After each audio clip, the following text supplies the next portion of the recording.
اعوذ باللہ من الشیطان الرجیم، بسم اللہ الرحمن الرحیم۔ السلام علیکم۔ اے اللہ ہمیں حق کو حق دکھا اور اس کی پیروی کی توفیق دے، اور ہمیں باطل کو باطل دکھا اور اس سے بچنے کی توفیق عطا فرما، آمین۔ سامعین مکرم، جب زنجیریں نظر نہ آئیں مگر انسان پھر بھی قید ہو، جب حاکم چلے جائیں مگر ان کی سوچ باقی رہ جائے، تو جان لو کہ تم صرف ایک غلام نہیں بلکہ روحانی غلام بن چکے ہو۔ میں ہوں ساجد کشمیری اور آپ دیکھ رہے ہیں کشمیر ٹی وی 008۔ سامعین مکرم، آج ہم بات کریں گے اس خطرناک ہتھیار کی جو یورپی طاقتیں استعمال کر کے ہمیں چھوڑ گئی۔ ایسا ہتھیار جو بندوق یا توپ نہیں تھا بلکہ ایک نظام، ایک سوچ، ایک غلامی جو ہماری نسلوں کے شعور میں ڈال دی گئی۔ سامعین مکرم، یورپ نے دنیا کو تلوار سے فتح نہیں کیا بلکہ ذہن سے، تعلیم سے اور سازش سے فتح کیا۔ جب وہ ہندوستان، افریقہ، عرب اور وسط ایشیا میں آئے تو اپنے ساتھ تجارت نہیں لائے تھے بلکہ وہ لائے تھے تہذیبی استعمار، اور اسی تہذیبی عملے کا اصل ہدف تھا ایسی قوم بناؤ جو بظاہر آزاد ہو مگر سوچ میں یورپ کی غلام ہو۔ سامعین مکرم، انہوں نے ہمیں تقسیم کیا، تلوار سے نہیں بلکہ جاگیروں،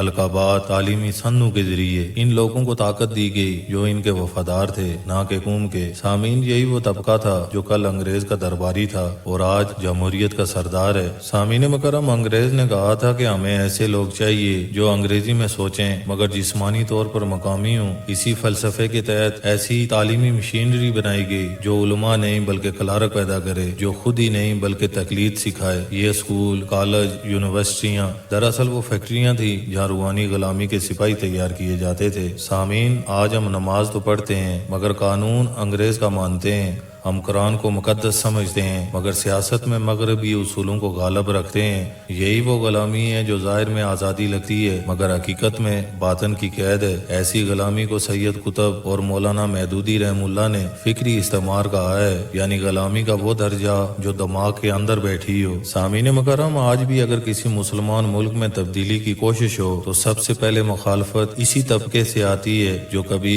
نو آبادیاتی دور کے وفادار تھے۔ یہی لوگ آج میڈیا کے منہ بولے آزاد دانشور ہیں، یہی لوگ مغرب سے تربیت یافتہ سیاستدان ہیں، اور یہی لوگ قرآن کے نظام کو قدامت پستی کہہ کر رد کرتے ہیں۔ یہی ہیں وہ روحانی غلام جو آج بھی اپنے آقاؤں کی بولی بولتے ہیں، چاہے ان کے چہرے سیاہ ہوں یا سفید، مگر امید کی کرن ابھی باقی ہے۔ جیسے نوح علیہ السلام کا طوفان گزر گیا ویسے ہی باطن کی غلامی کا طوفان بھی گزر سکتا ہے۔ سامعین مکرم، یہ ویڈیو صرف تاریخ نہیں بلکہ ایک دعوت ہے، ایک پیغام بیداری ہے۔ وقت آ چکا ہے کہ ہم اپنے بچوں کو حقیقی تعلیم، دینی شعور اور فکری آزادی دیں، ورنہ وہ بھی صرف ڈگری لے کر کسی غیر ملکی سوچ کے غلام بن کر رہ جائیں گے۔ سامعین مکرم، اگر آپ نے آج کی ویڈیو میں سے کچھ سیکھا تو اسے دوسروں تک ضرور پہنچائیں، چینل کو سبسکرائب کریں، بیل آئیکن دبائیں تاکہ ہماری اگلی ویڈیوز آپ تک بر وقت پہنچیں۔ اللہ ہمیں اور آپ کو باطن کی غلامی سے نجات دے اور قرآن و سنت کی روشنی میں جینے کی توفیق دے، آمین۔ جزاکم اللہ خیرا و کثیرا۔